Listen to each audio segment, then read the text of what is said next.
Previously on the last Pokemon Crystal Challenge run. Goodness me, I need to keep an eye on my PP in future, don't I? And coming up, I just know that big numbers mean better attack or better defense. Welcome along to one of our classic timed challenges.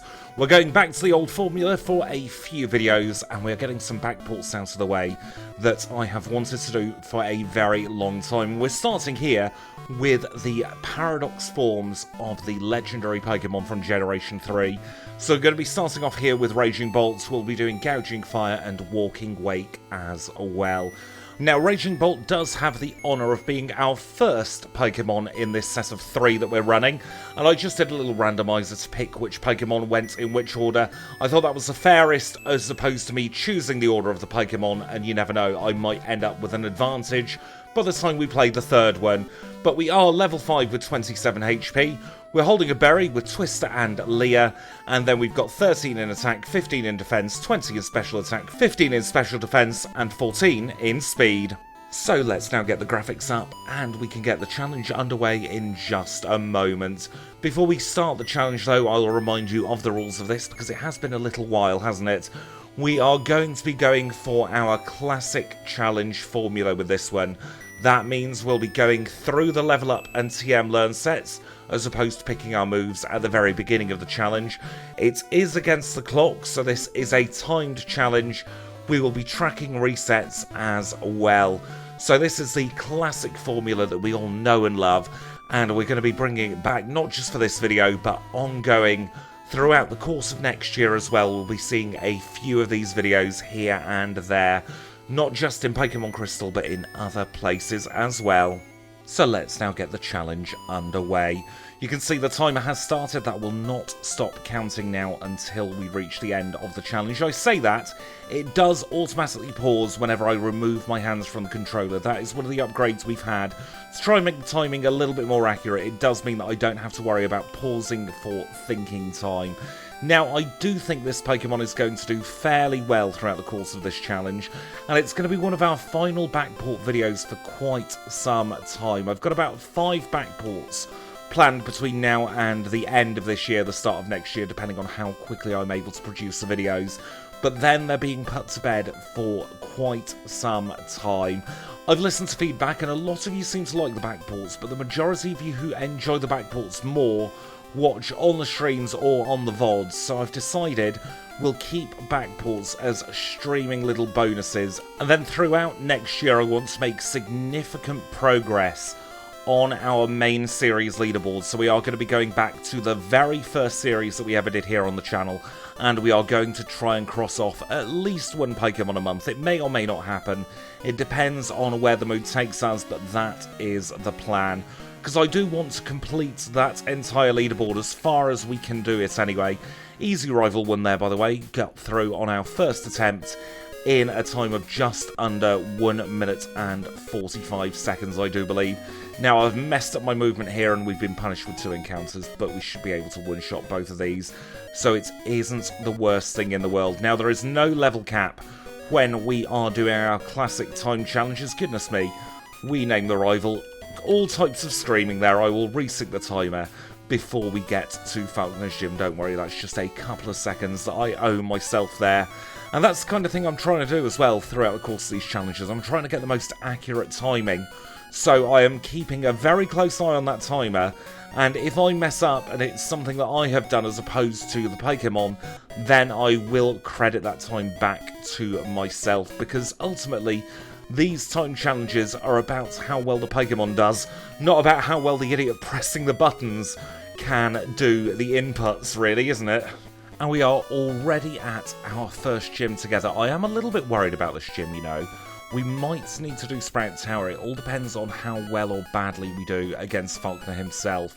Mud Slap is a bit of a worrying move, because it is going to be the only move that he'll really want to use against us, because we are the electric type. It's one of those weird things where in Generation 2, the flying type leader has an advantage over electric type Pokemon for the most part, because of course Falconer has a Mud Slap. We do outspeed the Pidgey and we flinch. That's a very good start. Let's see how we do against the Pidgeotto.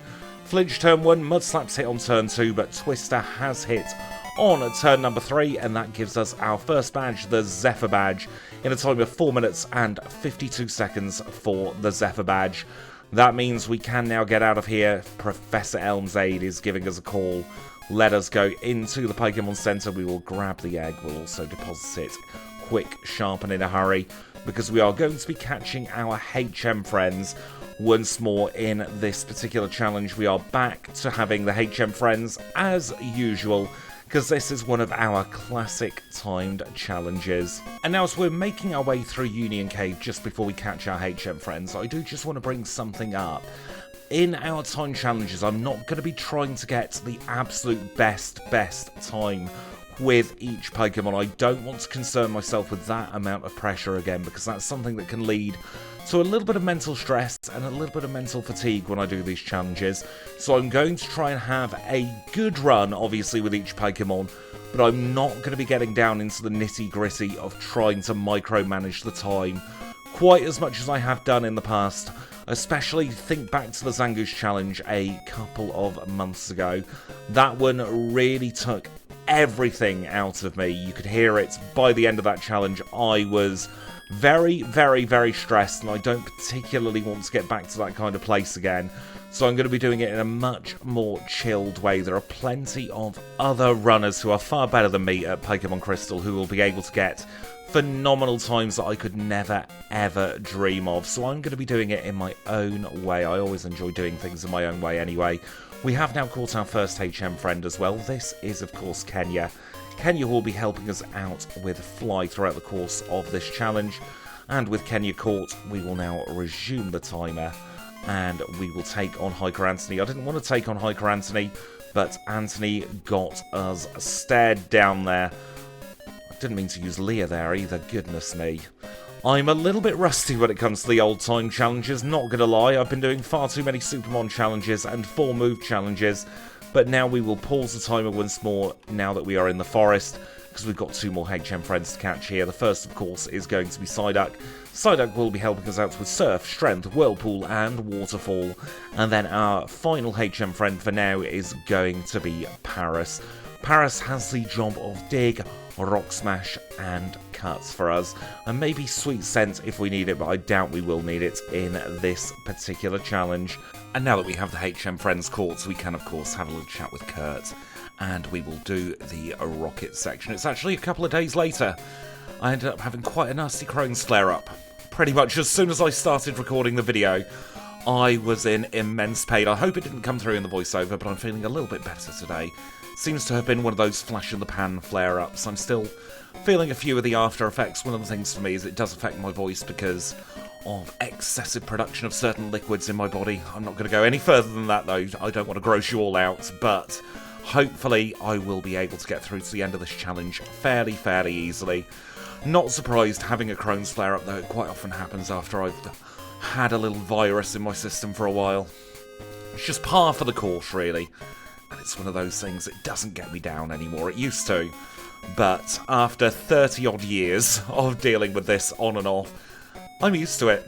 It's just a fact of life, and I'd much rather have a positive attitude about everything, and we're going to have a positive attitude about the next gym as well, because I don't think we're going to be in for a tough time. That's also why it's now night time in this challenge. I'm recording it at around about 1:30, 2:30 in the morning. I don't know what the time is, honestly. I don't know much at the moment. I'm kind of in a little bubble of my own, trying to get as many challenges as I feel up to recorded between now and Christmas. And I cannot actually believe, at the time of recording anyway, that we are so close to Christmas. It doesn't feel like it this year. I've asked a couple of my friends this, and everyone seems to be saying it doesn't feel festive this year, and I can't put my finger on why. But there's just something about it. We're not feeling it so far, at least in my friend group. I don't know if it's the same for all of you, but I'm hoping that the festivities will at least show their face at some point in the next couple of weeks. Let's now take on Bugsy. He's our next gym leader, a bug-type specialist led with Metapod that went down. If Metapod goes down, Kakuna goes down. And if Kakuna goes down, Scyther will get ranged. I was about to say we had 3 one-shots there. I got a little bit overconfident, but it meant nothing in the end. We get our second badge in 11 minutes and 3 seconds. Let us do a very quick PP heal, and then we'll go into rival number 2. Once again, I don't think we'll be in for any kind of difficult time here against the second rival battle. He's going to lead with Ghastly. It's going to be a one-shot on Ghastly.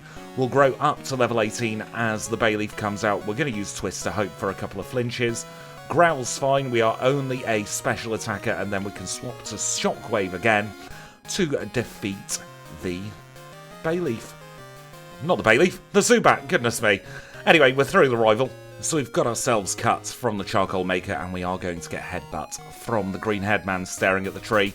He's less in a mood with us because we are getting his services once more, and we will teach that straight away to our Waiku here. We will use another Repel, and we'll get ourselves out of the forest. We're going to have another HM Friend encounter, though.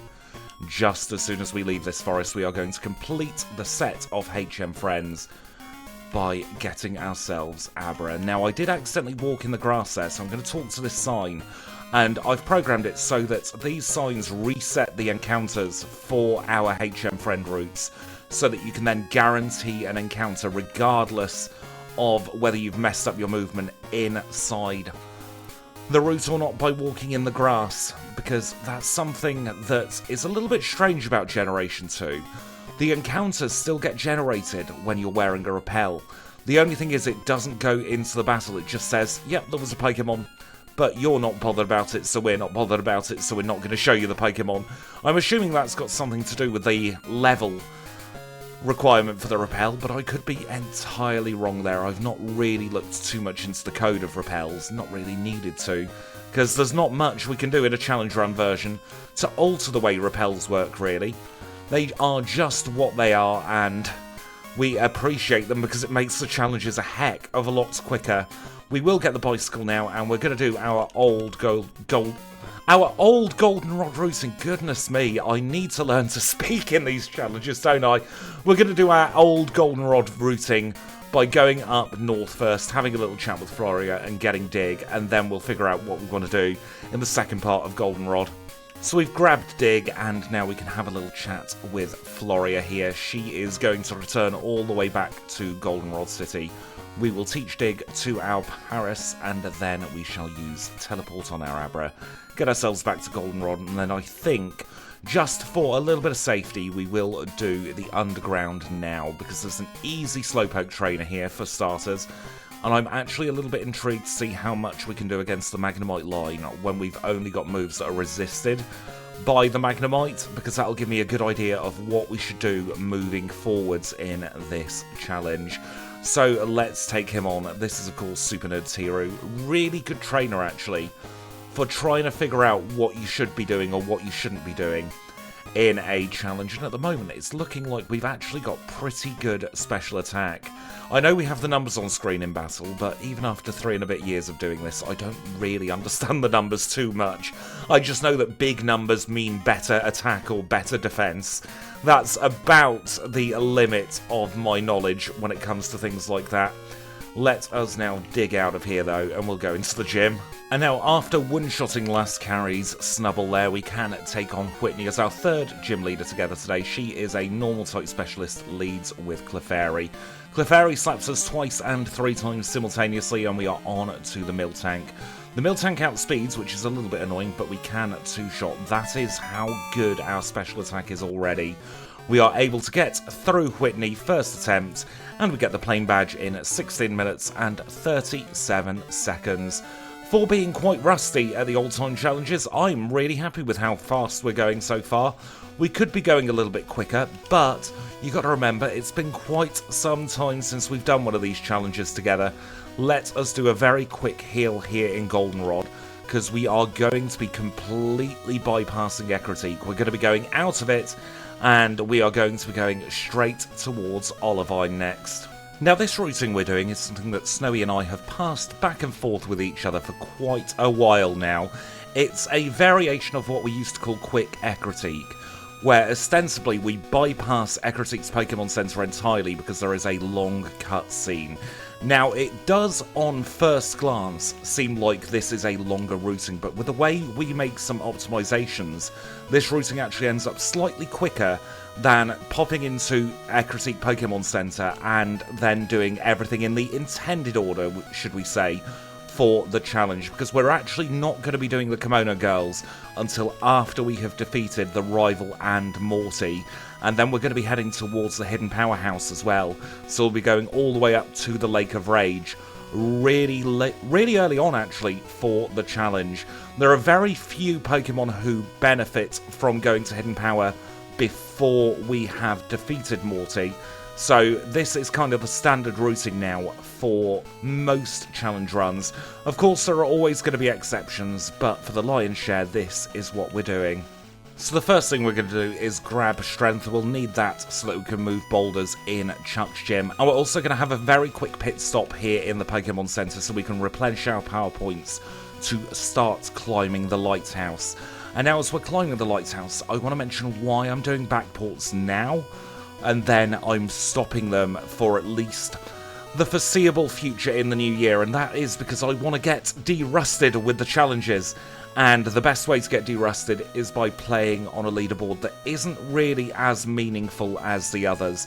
Because while I don't want to become an incredibly sweaty tryhard, so to speak, playing Pokemon Crystal Time challenges again, I still do want to post times that I am happy with myself. So by de-rusting doing the challenges on the backport leaderboard, I'm able to play with a little bit less pressure and play with a little bit more confidence again, because playing with confidence is such an important aspect of challenge running that I don't really hear anyone talk about that much. If you play confidently, and if you try and just go with your gut instinct, a lot of the time, especially with movement, you're going to be moving quicker than if you are just stopping and starting thinking all the time. I like to be constantly on the go in these challenges. I like to have my brain firing on all cylinders. Quite often it doesn't happen that way, but that is the aim. Now we are out of the lighthouse. We've had a little chat with Jazz. We will keep her hanging for quite some time. We do our second pit stop here in the Pokemon Center, and then we are going to very quickly cycle back all the way to Air Critique City with some very, very duff movement there, goodness me. And now that we are through that route, we'll go straight into the Burnt Tower. It's very close to the route's gate. We'll plonk on another repel because we don't want any encounters here. And we will take on the third and middle rival battle. This time he is going to lead with Haunter. Let's hope that Shockwave can one-shot the Haunter. It can. That is a very good start there. Now, we don't have anything great for the Magnemite, but we did get the flinch. That's probably the best we could have hoped for there. Twist is probably going to do the most damage here against the Bayleaf, especially because the Reflect is up. Look at that. Razorleaf did nothing at all. We are very, very good in the defensive departments. We'll get rid of the Zubat as well. And we have defeated the rival for a third time. Let's now fall through the floor, release the beasts, and we'll take on Morty. And now as we're taking on some of the gym trainers here in Morty's gym, I have realised I've neglected to mention one of the other reasons why we take that particular routing through to Olivine first. It's to give ourselves a mint berry for the Morty battle. There's a mint berry available at the Moo Moo farm, and that quite often is the key to victory here at Morty's gym, because his Gengar does have Hypnosis and it does love using it. So we're going to equip the mint berry right now, and we will engage Morty in battle. He is our fourth gym leader together today, a Ghost and Poison type specialist who leads with Ghastly. Ghastly goes down in one, the Haunter's going to go down in one, but I'm not confident about the Gengar. Let's see, we crit. We can save the mint berry there for Chuck. It just goes to show, I'm sure this game is sentient. I talk about the reason for doing a routing, and then we crit on the Pokemon where the routing comes into play. Goodness me. That does give us a Fog Badge, though, in 23 minutes and 25 seconds. We'll now take on the Kimono Girls here. They should be fairly trivial. Espeon shouldn't put up too much resistance. Probably better going for a physical move against that Espeon. And the Umbreon's probably going to be the only one that will survive maybe 2, maybe 3 hits. Let's try a Shockwave. It's going to be a 2 hits. We can finish it off with a Headbutt there. And we can get through the final 2 Kimono Girls. Feel sorry here for Kuni. She has a Vaporeon. We have a very, very powerful Paradox Legendary something Pokemon. I'm not quite sure how to class this Pokemon. And we can demolish the Jolteon as well with another critical hit there. That gives us access to Surf, and that means we can take the quicker way over to the Lake of Rage now, which is where we are heading. And so up here at the Lake of Rage, we are going to take on a couple of extra trainers, just because I want to get a little bit more experience points. We can two-shot this Nidoking here. Ron is no issue, and I really love being able to take on Ben as well with his Slowbro, because we should be able to one-shot that Slowbro there, growing up to level 31.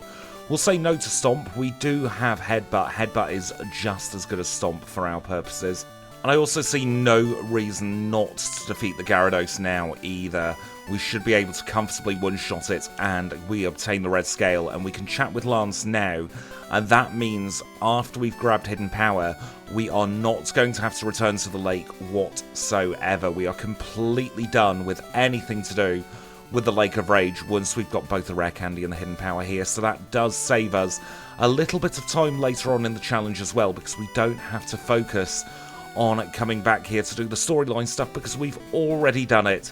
So I really do like this routing. That elixir, by the way, is bait on the time challenge. Should never get that one. There's far more ethers you can get, or far more elixirs I should say, that you can get, which are far better time saves. We'll grab ourselves Hidden Power. We're going for Hidden Power Fire in this particular challenge, and we've not touched Leah at all throughout the course of this one, so we might as well stick it on now. We'll use a Super Repel, and then we will teleport all the way back to Olivine City, where, because we've already taught Surf and Strength, we are crossing the open seas straight away, where we have another gym waiting for us here in Cianwood City.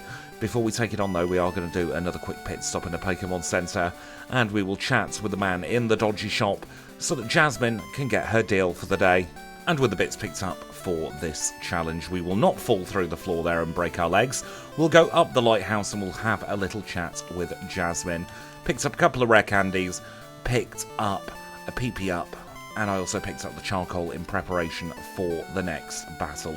One thing I am noticing is I am autopiloting into the bag with my muscle memory every single time when I'm trying to use a field move, so I might have to swap to field move items for the time challenges. I don't want to, but if I just cannot make the room in my brain for both ways of playing, I might have to sacrifice that little bit of the challenge. Now we should two-shot this Steelix.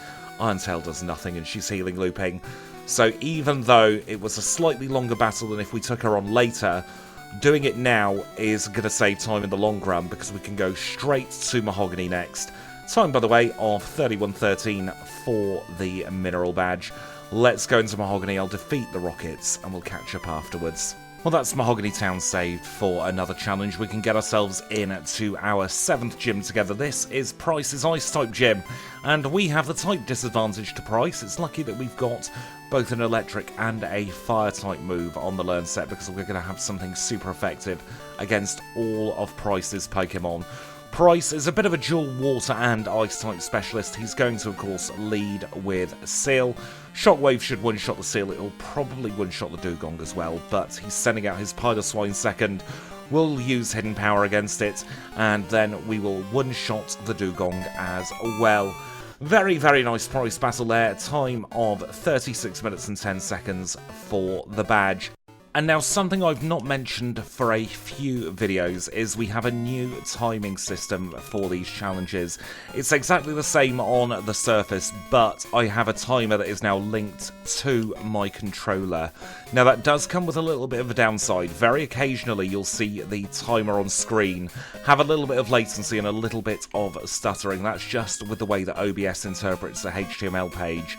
However, the timer is still 100% accurate. It is linked directly to the controller as well, so that means that if I press a button, the inputs will be registered and the timer will keep on going. But as soon as I let go of any buttons on my controller, the timer stops running. So that is about as accurate as you can get for a challenge run. There's a tiny bit of delay both sides, just in case, for instance, I put my controller down for a second, but then accidentally hit a button, it's not going to start retiming that. And at the same time, if I'm going through something and I am still actively playing, but I've not pressed a button for a second or two, it will still count that as well. And now we are about halfway through this rocket section, which does of course mean we are going to have another rival battle on our hands. This time he's going to lead with Golbat, and that's brilliant for us, because we've got Shockwave and it should easily one-shot the Golbat there. Up next is Magnemite, we'll swap to Hidden Power for that. And then out third is Haunter. It's back to Shockwave for the Haunter and another one-shot. Here comes Sneasel, and there goes Sneasel with a Hidden Power, and he's saving his starter until last. We almost but don't quite one-shot the Meganium. We'll finish it off with a Shockwave there. And a very simple rival 4 there. We've only got one rival battle left to go now in this challenge. But there's still an awful lot more rockets. I'm not mean enough to make you sit through them though. Let's skip ahead to the very end. And so let's now engage the final rocket in battle. He's going to lead with Houndour. That should be an easy one-shot with Shockwave as we grow up to level 43. Coughing has virtually no special defense, so it goes down in 1 as well. I reckon it's going to be a 2-shot on the Houndoom though. So we'll just use a pair of headbutts, fishing for the flinch. It didn't happen, but didn't really make too much of a difference in the grand scheme of things. And that means we are free from the rockets for yet another challenge. We'll get the pink bow from Marie in this particular challenge because we will be swapping to return at some point. And we will also grab the radio card while we're at it so that we don't forget by the time we get to Kanto, because the amount of times I have been to Kanto without the radio card, I am now trying to make an active decision to put that little thing in every video so that I don't have to then try and resync myself later on in the challenge. And with that, we've already been through the ice path, so it's into Blackthorn Gym we go. And now in this gym, we're going to be seeing one of the shortcomings, really, of running a legendary adjacent Pokemon, I reckon, because we are going to be attacking all of Claire's Pokemon with what is ostensibly Dragon-type Quick Attack. So there is a chance, you know, that we don't one-shot her Dragonair here. We did one-shot the Cool Trainer's level 37 Dragonair, so that does give me a little bit of hope. But this could be a tricky gym. I might be understating our abilities here, we'll have to see. It is a one-shot on the Dragonair, thank goodness for that. That does mean she's going to send out her Kingdra last as well. So we'll one-shot all of the Dragonair, and here comes the Kingdra. It's probably going to be a 2-shot, let's see. Yeah, that's a 2-shot, and she's not even bothering to heal. Absolutely fantastic Claire battle there, nothing to worry about at all in the end. That means we can now rush into the Dragon's Den to obtain our next badge. I always like getting sub-hour Claire, sub-50-minute Claire is even better though. Especially on my first timed challenge in quite some time in the classic format. Let us now officially get the Rising Badge in a time of 49 minutes and 28 seconds. It's going to be tight, but we could potentially get sub-hour League with our Raging Bolt. We shall have to see how the next part of the challenge goes.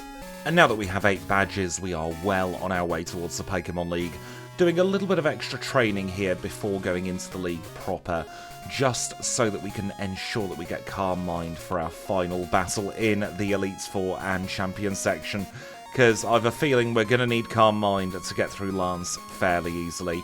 We will be using some rare candies en route, and once again, Joyce is inevitable. And now we are ready to take on rival number 5. This is the final rival battle of the challenge, and he's going to lead with Sneasel. We'll use Shockwave against Sneasel, we'll knock it out in a single hit. Up next is Magneton. We'll use Hidden Power. We know we can one-shot Magneton with Hidden Power. We'll continue Hidden Powering against the Haunter, and that brings us onto his Kadabra. We will use a Shockwave against Kadabra. Up last is the Meganium.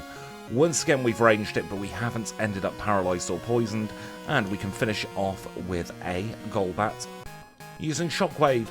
54 minutes exactly for the final rival battle. Let us get ourselves into the Pokemon League now. We will heal up because we need to restore our PP. We will get ourselves 4 full restores, and we already have enough money to get Thunderbolt when we are out of the league. Now, in terms of our stats, we're looking like this. Level 48 with 195 HP, holding the Scamulet coin with Shockwave, Hidden Power, Dragon Breath, and a Return. 110 in attack, 120 in defense, 173 in special attack, 126 in special defense, and 107 in speed. And now, as always, before going into the league, I will make a couple of predictions. I don't think we'll struggle at all at will, quite honestly. When we get ourselves to Koga, I think it'll be a sweep as well. Bruno might be problematic. I always seem to struggle running electric types against Bruno. Karen, who knows? And then I think we should be fairly good for Lance. So there is no time like the present. Let us engage Will in battle. He is our first league member. He is a psychic type specialist who leads with Xatu. First Xatu goes down in 1, wouldn't expect anything less. Let's move on to the Jinx. Oh, we don't quite one-shot, and Ice Punch does a lot of damage there. Let us move on to the Executor. This should be a one-shot. He's going to send out his second Xatu as his penultimate Pokemon, and that will just leave Slowbro. We can one-shot Slowbro with Shockwave, so even though we took a fair amount of damage, we did get through Will in 54-54. Up second is going to be Koga. We'll use a couple of Super Potions there because they're quicker to access, and we'll engage him in battle. He is our second league member today. He is, of course, a Poison type specialist, also likes the Bug type as well. Led with Ariados, that went down in 1. We can one-shot the Fortress as well, and up next is going to be Venomoth. We'll use another hidden power against the Venomoth, and that brings us on to Muck. What should we use for Muck? Probably Dragon Breath is a good idea for the Muck. He's gone for Minimalize, but 2 Dragon's Breaths knocks it out and will Shockwave the Crobat. Beauty of Shockwave is it ignores accuracy drops and, of course, evasion buffs. So we get through first try. Did we take any damage? No, we didn't. Let us use a very quick elixir, though, just to make sure we are at full PP as we go into our third league member. This is Bruno, fighting type specialist, leads with Hitmontop. Hoping for a paralysis here, didn't get it though, and we take a little bit of damage from Dig. After the Hitmontop comes the Hitmonchan. He's got Ice Punch. Worst he could do there is cause a reset through freezing. We can one-shot the Onix and take it out easily enough. We will hopefully two-shot this Hitmonlee. I don't think Return would be strong enough for a one-shot. And now it's all going to be about the cross-chop. If it crits, we lose. I actually don't think we lose if it crits. That is perfect. We'll get rid of Hidden Power now. We've got Calm Mind, and we are through Bruno. 56-26 for the Bruno split. Let us heal up again. Free up the backspace as well. Where are the elixirs? There they are. We need also to use our rare candies here for Karen, I reckon. A lot to do before Karen, unfortunately. Get up to 56. We will use a HP up, and we need to give the Bitter Berry as well. A lot of prep work for Karen, but we are now ready to take her on. She is our final league member. Dark-type specialist, leads with Umbreon. We're going to try a couple of Calm Minds here. I'm not that worried about Sand Attack in this one, because we do have a Shockwave to pivot back to. It's just going to be about whether we can connect with the Vileplume, which we can. I reckon now we are good for the rest of the battle. We'll Shockwave the Gengar. We will Shockwave the Houndoom as well. And then we will also Shockwave the Murkrow. First try Karen, very simple battle there in the end. And we can move on straight away to Lance. He is, of course, the liar with the flyers, and he's going to lead with Gyarados. Our strat here is to set up and then try and sweep. Calm Mind, of course, does boost our special defense as well. We'll use 4 of them, I think. That should be more than enough. Maybe a little bit of overkill there. We'll get rid of the Gyarados. Up next is going to be his first Dragonite. We'll use Shockwave because it's neutral, but it should also still one-shot. Shockwave on the second one as well. He'll bring out his final Dragonite next. And then we've got 2 Pokemon weak to Electric. Aerodactyl doesn't outspeed, so he stands no chance whatsoever. And I'm always happy when I can do a single take for the Pokemon League. Didn't need to stop to think or to rehydrate or anything. I just got that league done in a one smooth take, and we get ourselves in to the Hall of Fame. So our final Hall of Fame time for this one is 58 minutes and 35 seconds. Very, very good start for our Raging Bolts here. I'm very happy with the performance so far, but this is only half of the story. There's another 8 gym badges plus a red fight left to come, so don't you dare go anywhere, because Kanto is next. And now we are rejoining the action as we always do here in Vermilion City. There have been a couple of changes to the Learn set. I have decided to go for Earthquake over Return, and we got Thunderbolt from the move tutor in Goldenrod City. I've already done a tiny bit in Kanto as well. I've gone to Celadon City. I wanted to get the leftovers fairly early on in this challenge.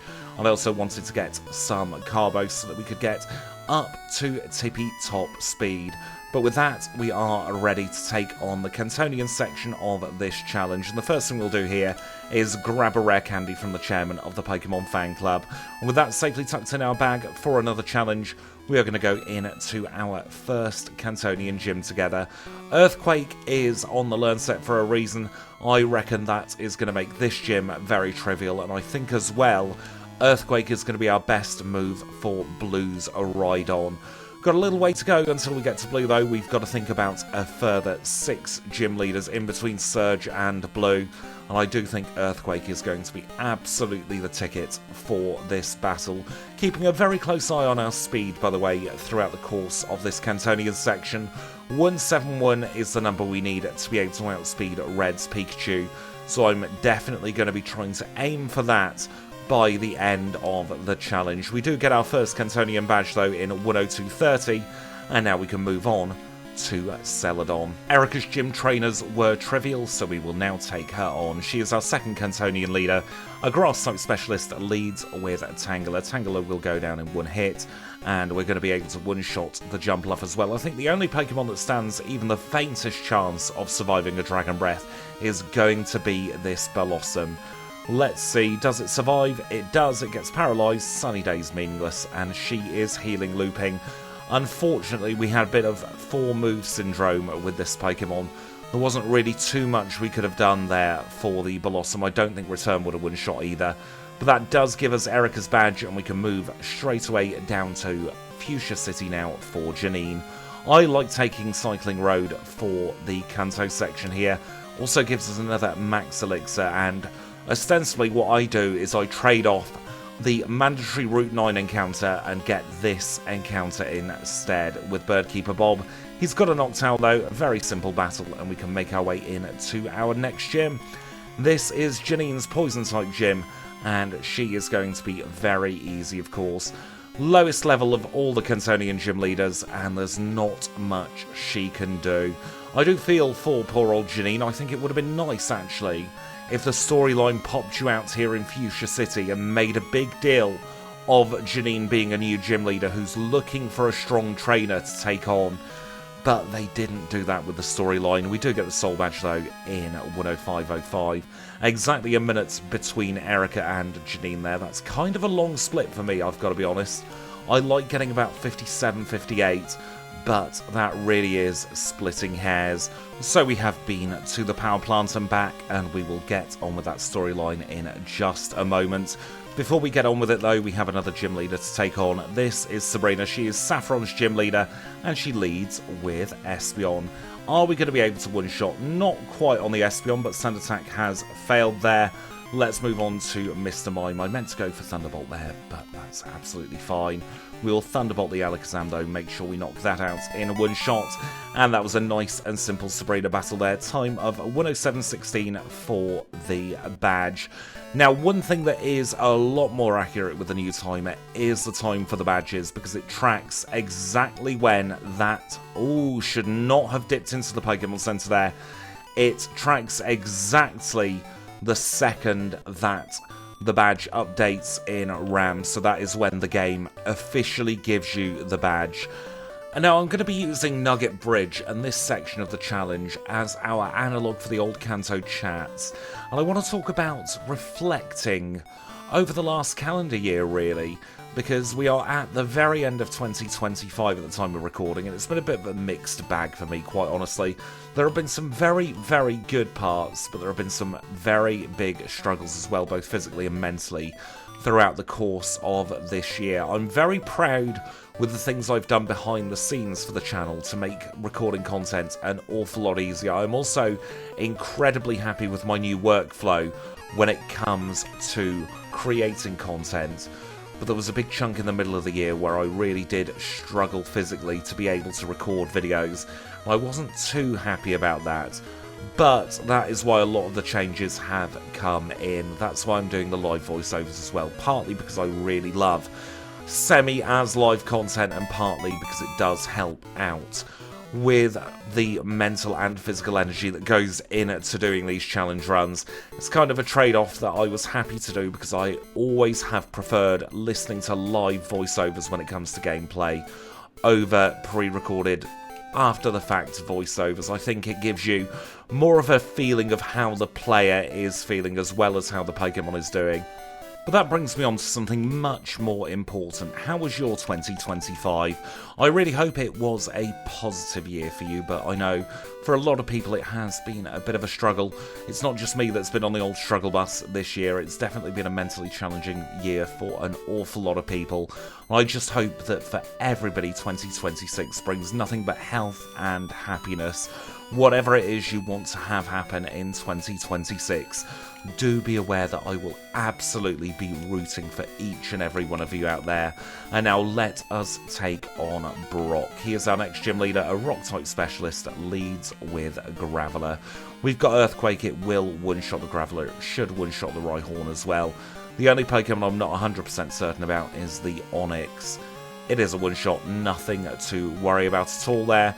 We will Dragon Hammer the Omastar, and then we will also Dragon Hammer the Kabutops, save our super effective text, and we get our next badge, the Boulder Badge, in 1:11:42. Let's get out of here and let us try and avoid 3 drill. Unfortunately, in these challenges, because we are against the clock, I do have to avoid 3 drill.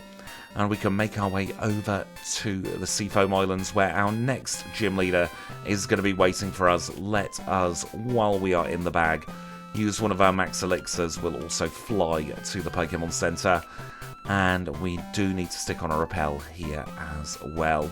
Blaine is not going to be any issue at all for us, though. We have Earthquake if we need it, and we have plenty of other moves, and of course we do resist the fire type.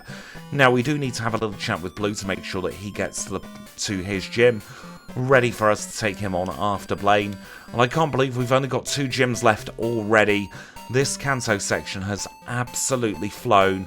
I think sort of disengaging my brain and taking Nugget Bridge as a time to chat is making Nugget Bridge actually a little bit more tolerable.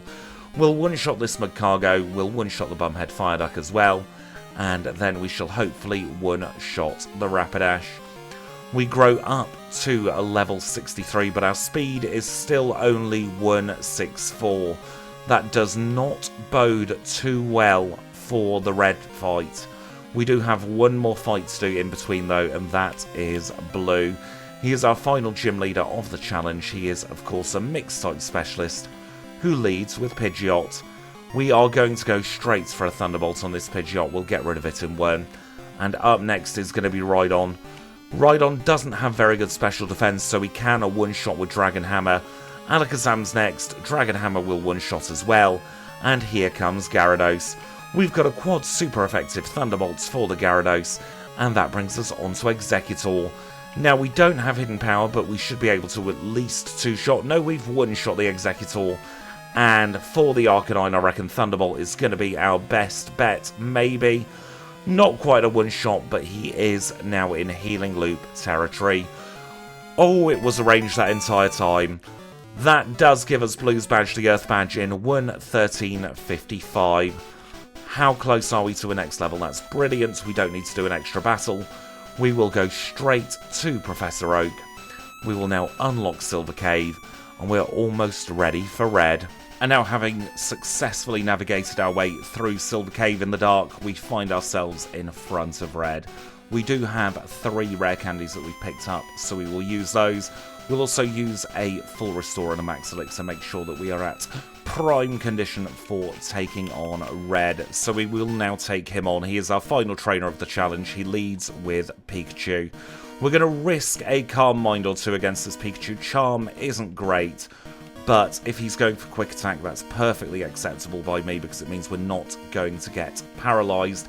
So that means we can do all of our setup against this Pikachu and not take too much damage at all. Have we set up our 6 Calm Minds? We have. Let's now get to sweeping. So we say goodbye to the Pikachu. Here comes the Espeon. We are not going to outspeed the Espeon, but it's gone for Reflect. We get rid of it in 1. Snorlax is 3rd. Dragon Hammer will hopefully one-shot because we've got 999 in our special attack. Here comes Venusaur, and there goes Venusaur. It is all over for Red now. There is absolutely not a hope in the world for him. Even a Slash from Charizard does nothing at all as we knock it out, growing to 68, and we do defeat Red in a time of 1 hour, 16 minutes, and 25 seconds. We might not have had the fastest challenge in the time, but we did get through without a single reset. Let's now take a look at the leaderboard. And that time of 1 hour, 16 minutes and 26 seconds puts us in 18th place on our Backport leaderboard. Now, in preparation for 2026, I have decided to simplify the leaderboards. We're splitting Backports and Classic Pokémon out from each other. We're splitting Egg moves and 4 moves out from the main series leaderboard. But that is all we are doing, and then at the end of each challenge as well, we'll have a look at our overall Crystal leaderboard, and as we can see, it's our 44th fastest pre-recorded Crystal challenge, in between Gardevoir and Walrein there, for our Raging Bolt. And now, as the rest of the leaderboard does play out in the background, I'm going to say thank you all so much for watching this video. I really hope you've enjoyed it. If you have, make sure to leave a like.